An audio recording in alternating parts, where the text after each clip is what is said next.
keynote panel will actually showcase one of the innovative programs in Phoenix that put the city on the forefront of the circular economy efforts in the US. So I'd like to introduce our moderator, Corinne Rico. She's a project manager with GBB. She'll actually be guiding you through the session with our panelists. But first, turn your attention to the screens for a short video.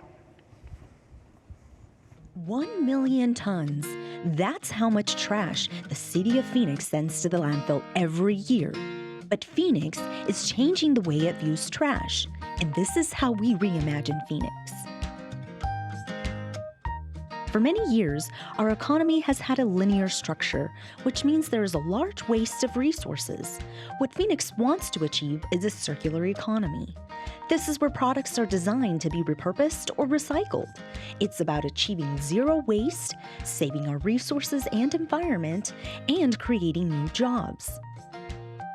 In 2013, the Phoenix Mayor and City Council set a goal to divert 40% of the city's waste from the landfill by the year 2020 and get to zero waste by 2050. To do this, Phoenix Public Works launched the Reimagine Phoenix initiative, focusing on 3 ways to reach these goals. The first, to educate more people. Second, to expand our solid waste programs.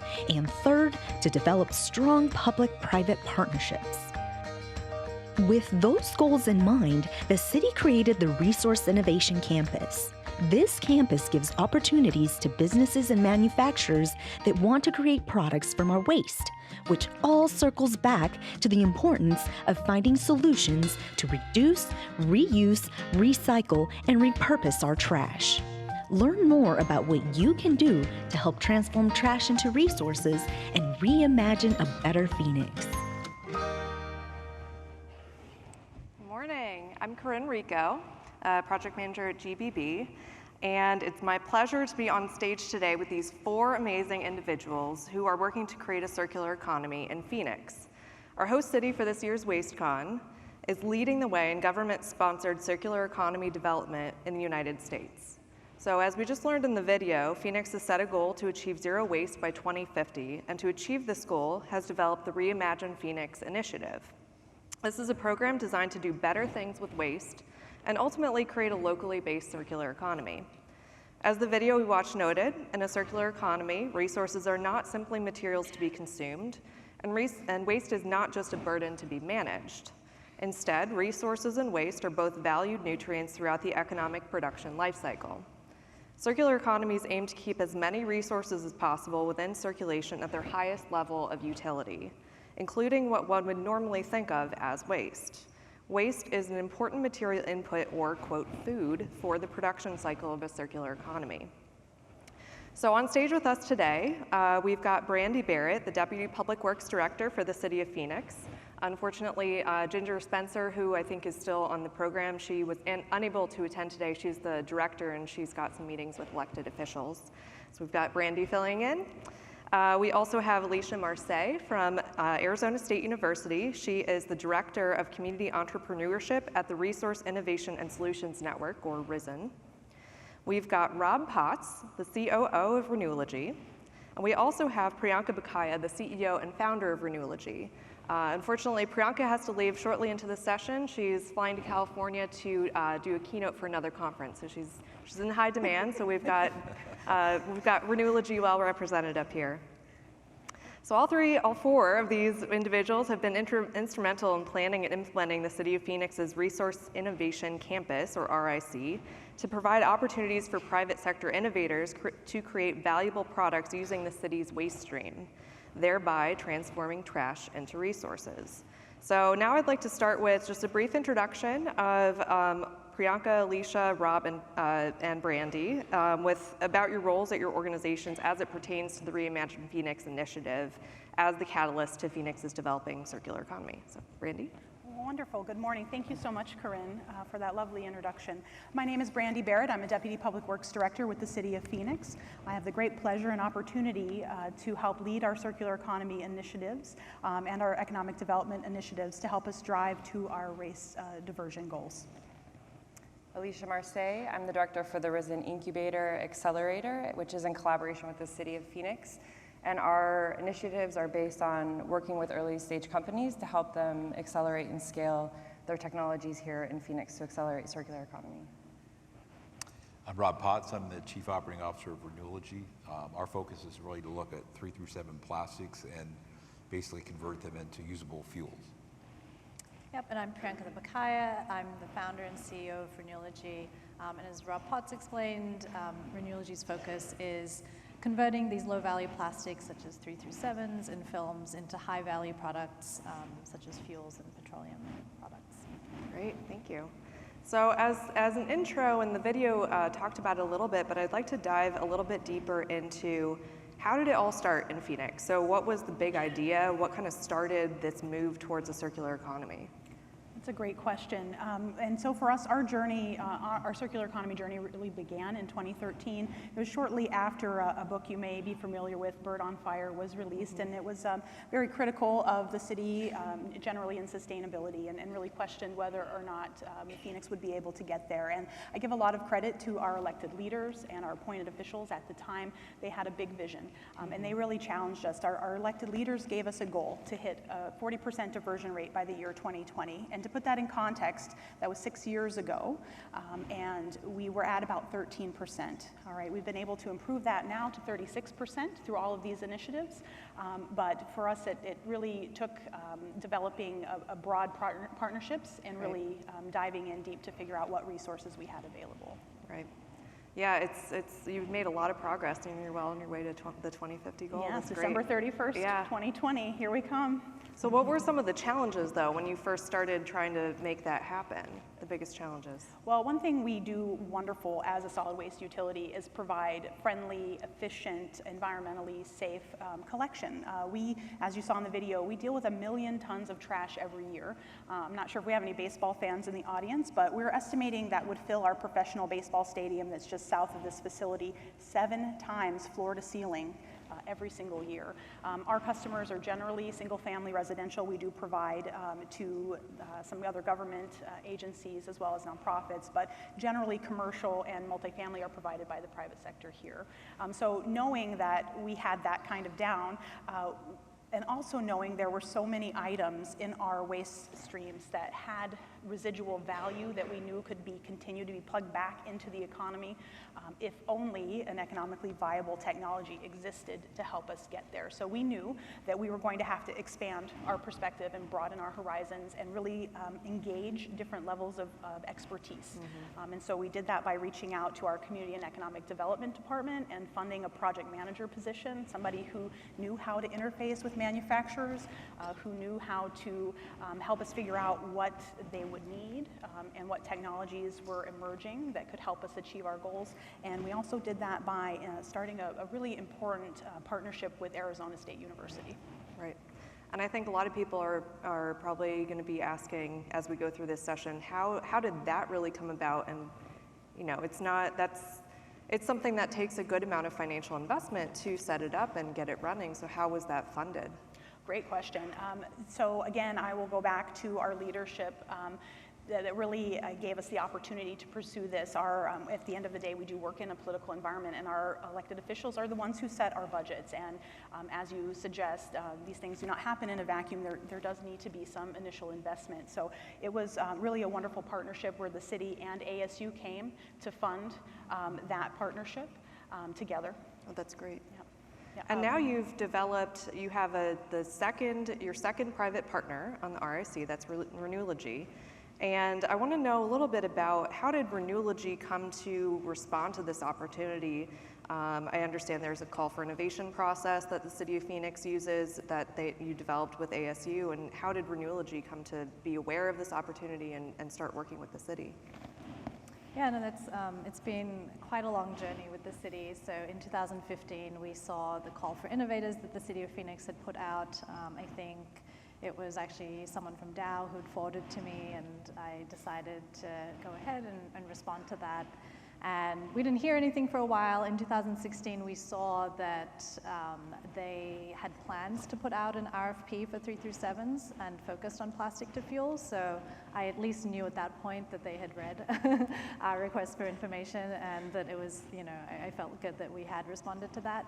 And then it was in 2017 that I saw that there was a call for innovators to be part of the Risen Incubator, which is what Alicia heads. And at the time, they were really looking for Phoenix-based companies. I somehow convinced her to adopt us as being in Utah, we're just one state over.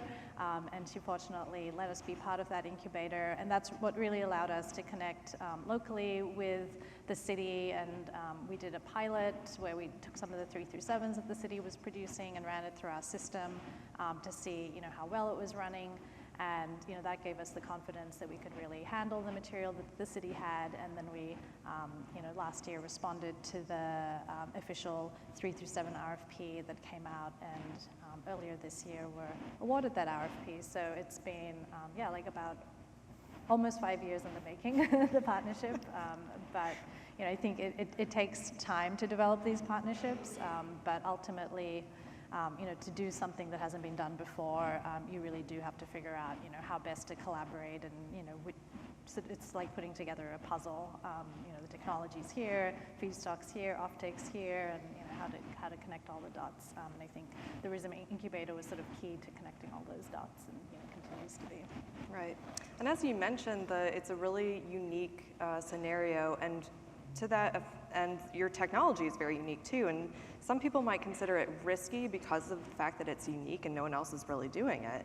Do you think that a widespread transition to a circular economy necessitates the widespread adoption of such technologies as your own? And how do you think that public-private partnerships like the one that you've been able to set up with the city can help to spread and promote technologies while mitigating the risk associated? Yeah, no, that's a really important point. I think it's really important to figure out how to mitigate the risks and to figure out who brings what value to the table. And in the case of our partnership with the city, we never asked for money. We were never looking for money from the city, and that's something really important to keep in mind, is that as a city you might think, oh, we can't do this, we don't have money, but often the technology providers don't need money. What we're looking for is some guaranteed feedstock, which you might have access to, and perhaps some land. In this case, the city had land, perhaps offtake if you have a need for diesel, which was the case with the city. So there are things that you have. It might not necessarily be money, but it's something that is of value to innovators such as us. And in terms of the risk capital, that can come from financing, who is, there's plenty of people who are willing to take a risk, especially in a time like this where we really, as planet Earth, don't really have, a choice to just sort of sit back and say, oh, things are too risky to try. We really have to find solutions, and there are people willing to put in that risk capital. So I think it's important to understand, who are the key players, and how to mitigate the risk, and how to make sure that people bearing the risk are the ones that are the ones willing to take that risk. Right. Can I interject? Oh yes. Okay, so a couple of things, because she hit everything spot on, and I think that's really what we've tried to do through ASU with the City of Phoenix and innovative technologies, right? So not just how do we help them scale, but how do we broker the change and the innovation in a way to help mitigate risks on both sides, right? And what does that look like? And that's why setting up the pilots is really important, to help the city to understand the technology, what the relationship would look like, but also for the technologies, what that could look like. And then in terms of bringing Priyanka here, I think when we first started this program, we realized that there was not a centralized concentration of circular economy innovators in the country in a particular city. And so then we thought to ourselves, how do we utilize this opportunity to bring those technologies and solutions to solve our problems around waste and recycling here? Right. And so reached out. And then I think it's how do you create this marriage, kind of, right? This song and dance, how do you create the marriage between the two?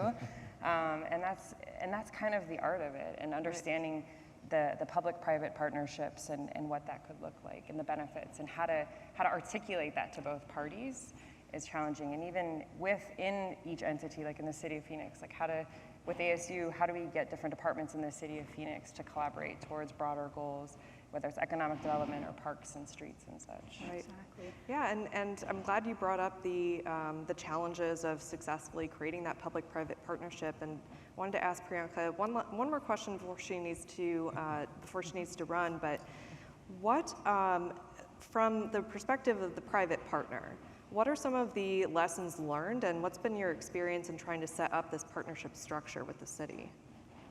Yeah, I think definitely having an intermediary, which in this case was the Risen Incubator, was very helpful because, there are a lot of, different sides that you have to take into account, and sometimes it's hard to directly have that conversation with the city. So I think definitely having that intermediary helps. So I know that now around the country, people are looking to Risen and what Alicia's done and trying to replicate that model, and I think that is going to be really critical.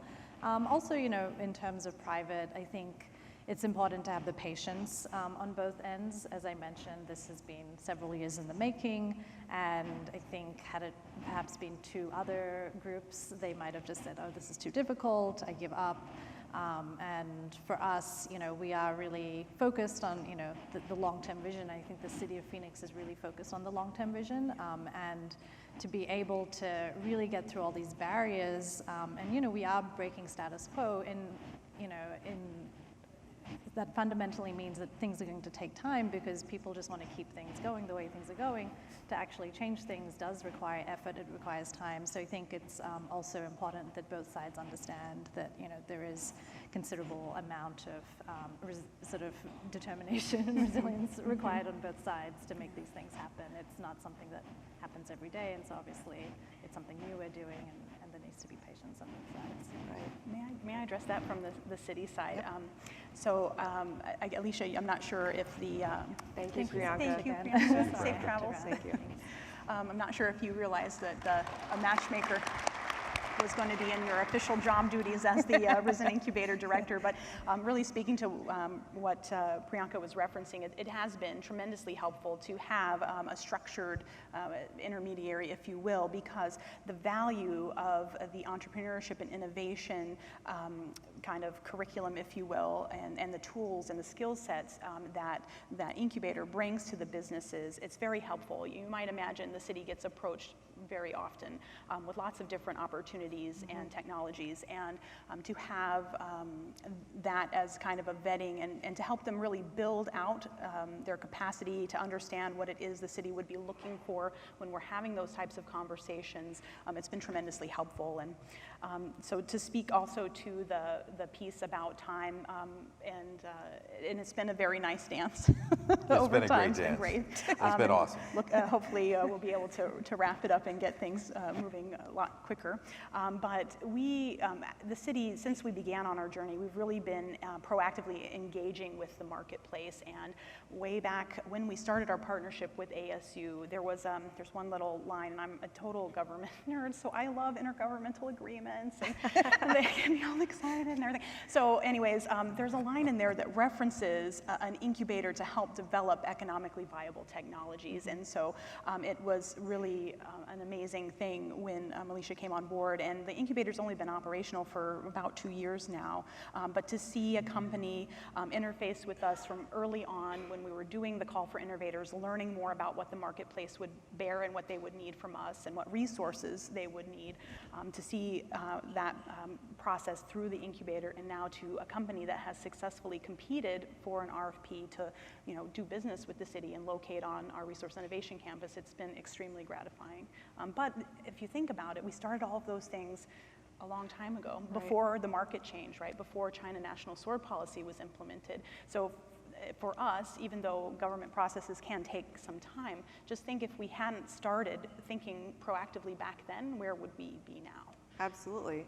And I'm curious to know if your strategy has changed. Has the market change impacted how you've approached the processes that you seek to put on the Resource Innovation Campus, for example, with Renewology being a plastics processor? Absolutely.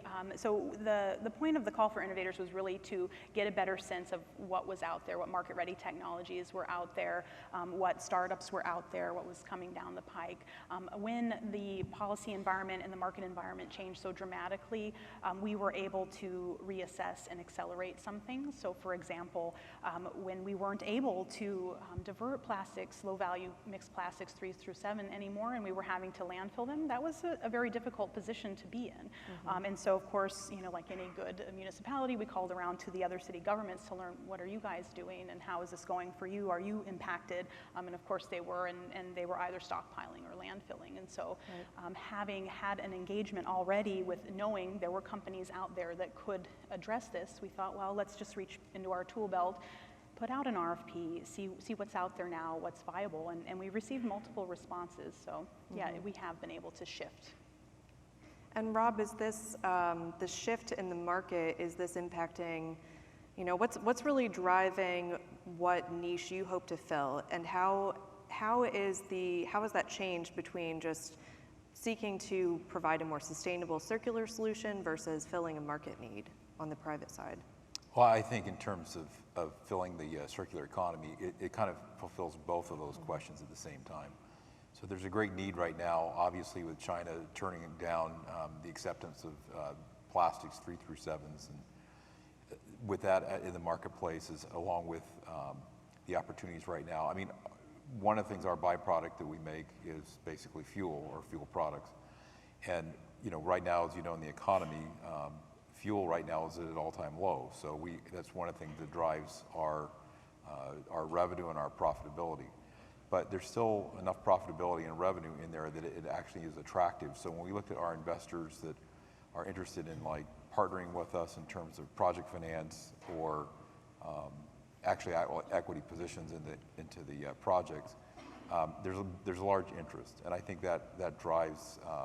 It's a positive sign. That means that all it can do is get better. It can get much better for everybody. And there's a big problem. We see that we get contacts all the time from throughout the country about asking if we can take on their plastic waste. And sometimes I think the analogy we like to use is we feel like we're the little kid out there on the beach with our little sand shovel and we're trying to hold back the tide. There's just so much out there that we just can't do it all. Yeah, it's a really good analogy. I think Phoenix is somewhat unique too in the fact that you operate your own infrastructure as a city, and most other cities are not in that position. They might have limited options and resources. So from your experience and from the research and experience of ASU and that partnership side, what do you think that other communities might be able to do instead to both attract and incubate some of these similar types of innovative businesses?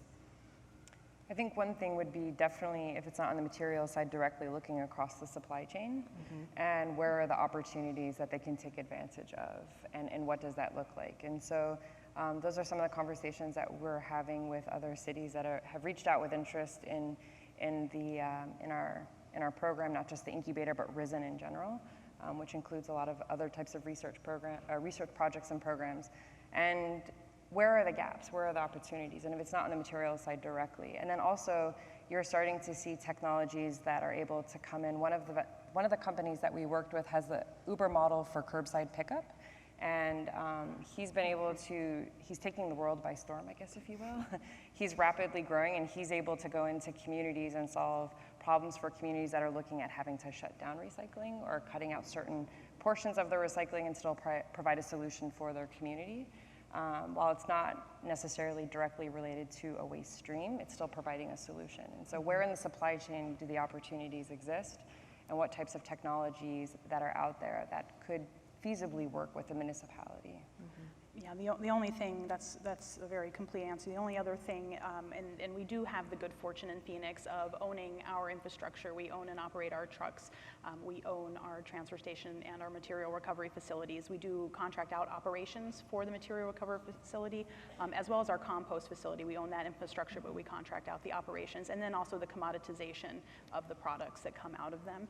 So that does give us a great deal of latitude with what happens with that feedstock. I think a lot of times smaller cities may not be in as favorable of a position. Once their contracted vendor collects the items, then it's really out of their ownership, Right. So they have less latitude control what happens with it, although you can try to address that on the front side in your contracts, as best as you can. Those don't come up very frequently, but the other thing is it's really, for us on our journey, it was really about looking deep into our community. What resources do we have available?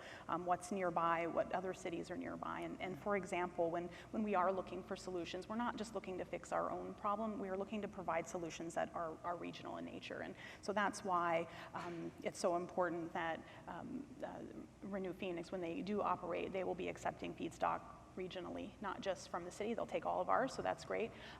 But then also in our partnership with ASU, ASU is a tremendous convener. We did a whole study on regional green organics, looking at what are the feedstocks available regionally, what could a collaborative processing situation look like, and really having those conversations. So it's really about assessing what resources do you have, what can you bring to the table, who's nearby, and how to engage all of those. And then across the supply chain, it's extremely important. So even just attending events like this and talking to folks and learning about what's going on, it's extremely helpful. There are a lot of cities interested around the state once they open, so you might need a bigger shovel. Yeah, I'm glad you meant to interject. One of the things that we've really realized is that because of the phone calls we get, is that we've looked at we're actually testing a small system over in India, and the reason we're doing that is because we just realized that not everybody has a large population center with a lot of potential customers that have waste plastic that we can get our hands on. And so as we look at that, I think that we've decided to go with the modular approach. So the system we have here in Phoenix we'll be putting in, it's a modular system so we can actually expand that system. So if it needs to go to a 20-ton or a 30-ton, we can actually expand that as we move along. But I think to move beyond that, we have, in the marketplace, there are people looking at extremely large systems to do plastic to fuel. And one of the concerns that I know that I have from that is that fits into a large population center. So if you're in the New York metropolitan area, that's great. It doesn't really work in any place else in the country or unless you're in an area like that. So our view is we would like to get centers where we put them in, do a regional approach, and attract cities that don't have that or don't have the volume that could get that, they could still participate in what we're trying to do. The micro manufacturing and the modularity is a huge piece of actually what we look for in technologies, because it's resilient, it's flexible, and I think something to also think about is not just volume, but materials are changing. Yes. So we have an existing project with Mitsubishi Chemical, and so it's something that we're even noticing on the other side, on the producer side. Materials are changing. People are looking to change materials. So if municipalities or entities put these huge investments in large facilities, chances are they're going to run into difficulties in the near future. And so modularity and micro-manufacturing is key. Yeah, and that's true. We've seen that. Like we do the Hefty Orange Energy Bag program, and we've noticed that from the beginning when we do the audits, when we tear apart the bales that come in, the material has changed. There's more, the packaging has started to change. So we see changes from rigids, and there's more and more sachet type packaging and film packaging that's showing up on our audits when we do that. So I think for us, it's one of those things we need to be nimble enough that we can handle the technology to change. Packaging world, I spoke at SPC in March, and when I went through the trade show, all the packaging vendors right now are really looking heavily at putting into lighter packaging, packaging that's more flexible. I saw there were some samples that they had there for, I think it was dishwashing detergent, and basically it was in a collapsible bag. And so it had a rigid top, but then you could collapse the bag, and so the space was less. And I think the drivers for that really come when you're a manufacturer that's selling a product like that. Shipping weight is an enormous cost. And so if you can reduce the weight of the packaging, then obviously that hits your bottom line. I would think that we're going to see that more in the recycling environment. I think we're going to see that. That's becoming more common in Europe. We're seeing it more in Asia. So I think that's the direction that we're heading. So that's one of the reasons why we're interested in more modular approaches, smaller systems, and not a large 300-ton a day type of system put in. Mm-hmm. I'd like to talk a little bit about how this shift is being communicated both to local governments, to communities, community members, and to members of the private sector. And I'd like to pull up the results of our poll question. that we asked earlier this morning about what do people think of when they hear the word circular economy. So we've got at the center here, I pick out sustainability, I see producer responsibility, populations, reuse, sharing. You know, a lot of these things are so integral to the circular economy, and people don't really necessarily realize it a lot of times. So how are we communicating these principles and that mindset shift to our communities, to our residents, to the private entities that operate in our communities? Yeah. So from an ASU perspective, what we've really started to think about is an ethical circular economy, and in the sense of there is the economic component, but there are also social and/or environmental. And so, as part of that, you know, how do you integrate that in your messaging? How do you integrate that in the education? What does that look and sound like? Even in some of the projects that we've worked on with the City of Phoenix, and looking at how do we measure that, and what does that look like, and how to do that in a way beyond just the economics and the value. Yeah, that's a great point. For us, in a state like Arizona, we're not similar, say, to our neighbors to the west, where there's a very there's a heavy regulatory schema, right? So for us to advance these items, we've really had to rely on making the economic case, and that's been very important. But it's not the end of it. And in this industry, we've been very much tied up on looking at things by the ton. And we know that because of the evolving ton, right, where things, just like Rob was just referencing, our materials are changing on a daily basis. And a lot of times we're learning about these new packaging or these new materials as they're coming through the MRF, right? And so we know that we have a great opportunity to talk with our residents more about these issues and how they can help us achieve circularity. And really, as we're doing that, we're keeping it really simple, right? Because when circular economy, it's a very evolving, and it's still quite young. And I think, it's in the discourse, right? And so when you start talking about things that aren't familiar to people, they kind of shut down. And so for us, really the point is, how can we help our residents recycle more and recycle right? And so that's how we're pursuing. And so we have recently implemented a really great curbside program where we have our team members out in the community doing inspections of bins, and it's called Oops, Shine On. When we have a bin that maybe has some things that don't belong in there, we let our resident know. We give them a little tag and says, oh, next time, please, remove these items. These belong in your garbage can.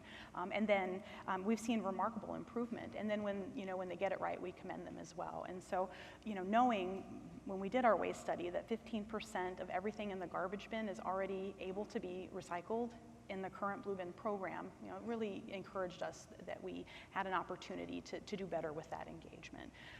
And also to tie back to what Alicia was talking about, working with RISN and the Sustainability Consortium to really dig into this issue of metrics and how do we talk about these things, because it isn't just an economic bottom line, right? We have those other impacts that we're looking to drive as well, and how do we best articulate that? And so I think that's continuing to evolve. And one other thing that we've really tried to do over the last few years is to broker conversations through workshops between the entire supply chain with specific materials and what that could look like. And probably to no surprise, what we found that one end of the supply chain is very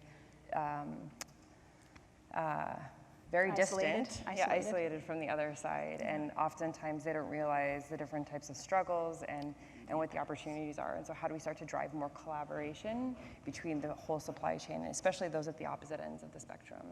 And those conversations have evolved greatly, even over the past few years. It's been very encouraging. That's great. I'd like to take a couple of questions from the audience, but I do have one last question to that effect. How do you help foster that collaboration that you were mentioning is so key across the supply chain, and how do you measure its success? It's one of the struggles with the circular economy so far, because it's a new concept, and we don't really understand exactly how to measure potential impacts and how to track progress. How do we know that we've succeeded?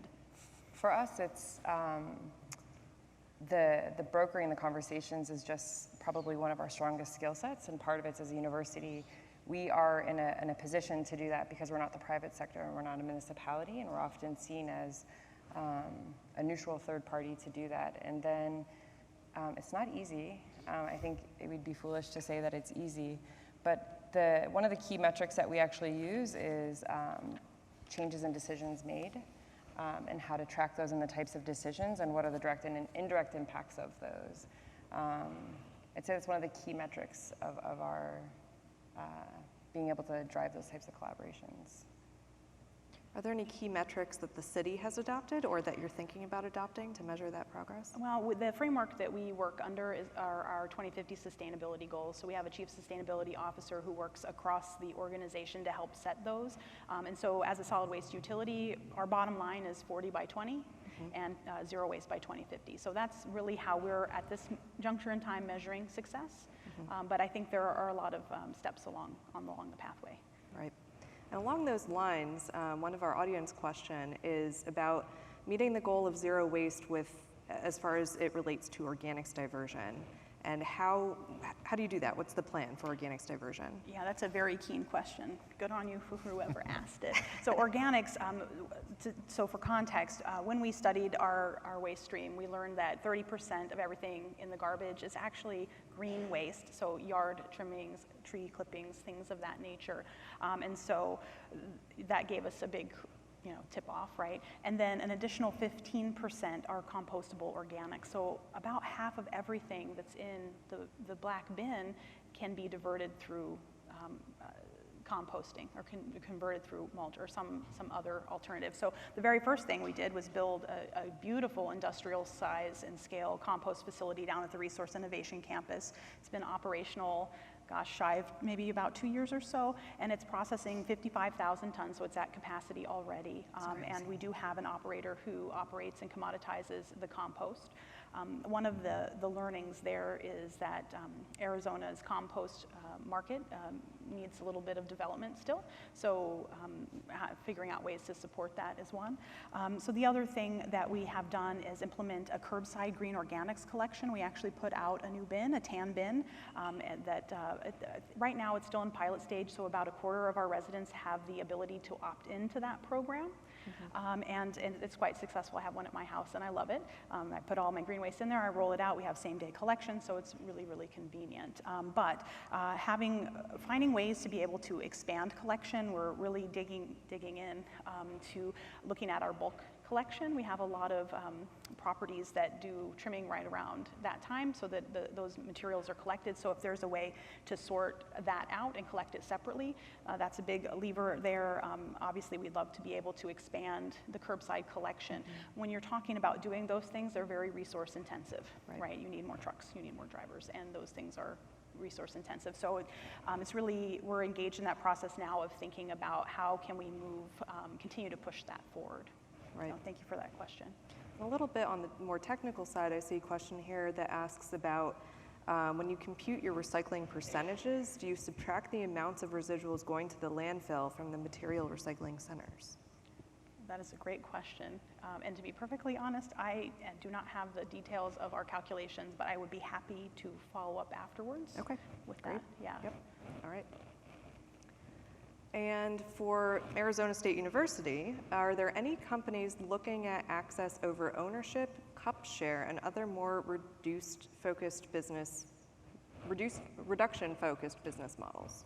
Yeah, I would say most of the companies are actually looking at the access. Like Priyanka mentioned earlier, it's less about the finance and it's more about access to the materials. And so honestly, there was a company that reached out from LA Clean Tech Incubator when we first put the call for innovators out.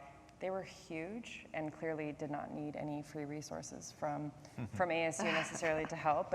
And so I called him and I said, I'm so curious, why did you respond? And he said, the access to the materials. Like, I can't believe the cities, even just for testing and piloting, they were the first city to say, we have materials. And I think it's access beyond anything else.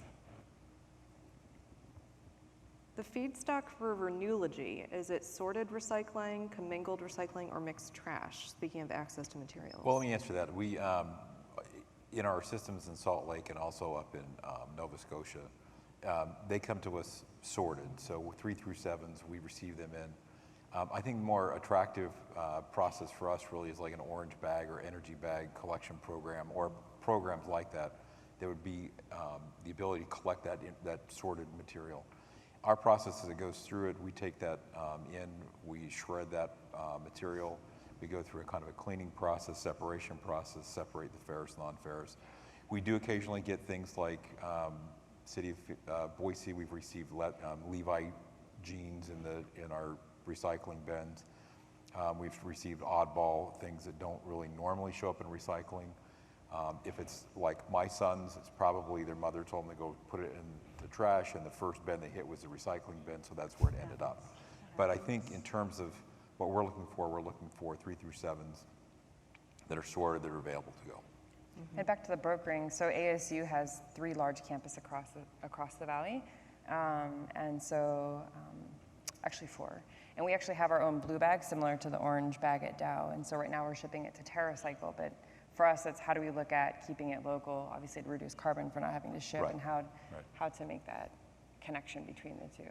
I think from our perspective, so we positively sort those plastics, so the feedstock we'll be providing to Renewology will be positively sorted at the MRF, so it should be really clean and free from some of those problematic materials. But one of the things, to Rob's point about the Dow energy bag program, we don't have that here in Phoenix at this juncture, but what we would love to see is development in the technology.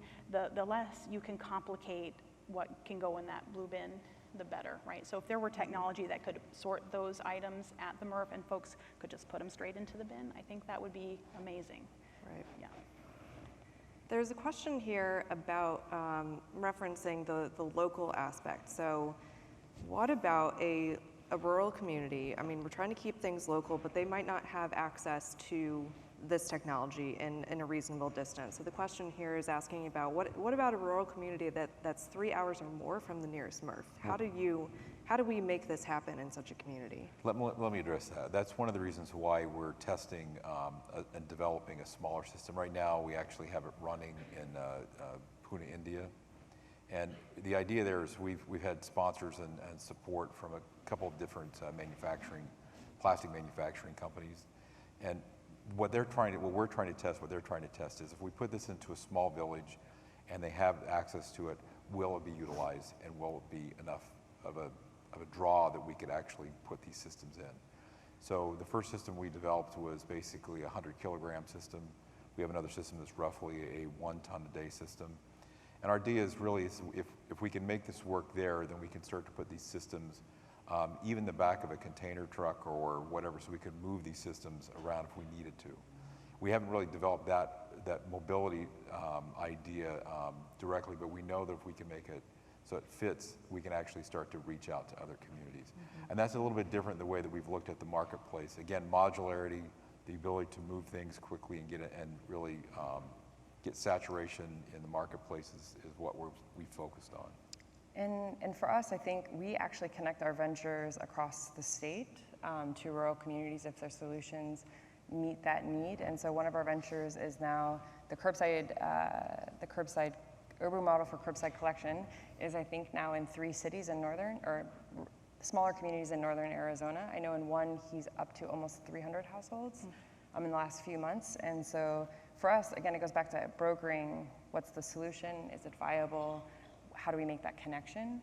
And then also for rural communities or other communities that are looking, you had mentioned the infrastructure and the cost to get a program like this going between City of Phoenix and ASU. Something that we've been talking about at ASU is how do we utilize this model to help other communities, other cities to do this type of work without having to build that infrastructure programmatically and utilize the knowledge and the resources that we've already built to leverage the same type of solutions in their communities to make it easier. It's a big lift. It is. It absolutely is. Going back to Renewology's specific technology, what are the types of fuels that are created from the plastics? How are they being used? How does this really benefit the community? This is a great question because I can honestly say it depends. It depends on what the customer wants. So let me give you a good example. Our our client up in Nova Scotia is just outside of Halifax. It's about 50 miles south of Halifax. Halifax is a big maritime environment. And so one of the uses they have for the fuel is they have a large boiler system for their recycling process that they have that they need.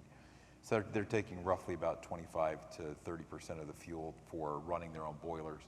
And then the other part of the fuel, really, they've elected to go with number 4 fuel oil. So we can come out with a fuel oil product, we can come out with a diesel product.